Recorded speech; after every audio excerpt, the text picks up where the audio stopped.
সংবিধানের প্রস্তাবনার উদ্দেশ্য কী?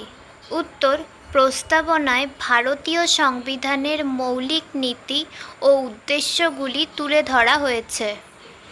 নেক্সট, সংবিধানের কোন সংশোধনীর মাধ্যমে প্রস্তাবনায় জাতির ঐক্য শব্দটি জাতির ঐক্য এবং অখণ্ডতাতে পরিবর্তন করা হয়েছে? উত্তর: 1976 সালের 42তম সংশোধনী আইন শব্দটিকে জাতির ঐক্য ও অখণ্ডতা হিসেবে পরিবর্তন করে। নেক্সট, ভারতীয় সংবিধানের জনক কাকে বলা হয়?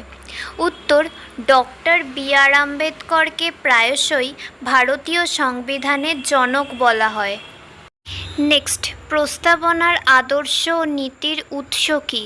উত্তর: প্রস্তাবনার আদর্শ ও নীতির উৎস হল জওহরলাল নেহেরু কর্তৃক গণপরিষদে প্রবর্তিত উদ্দেশ্য প্রস্তাব।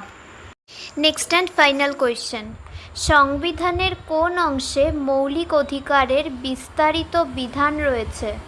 উত্তর: ভারতীয় সংবিধানের 3য় ভাগে মৌলিক অধিকারগুলি অন্তর্ভুক্ত রয়েছে।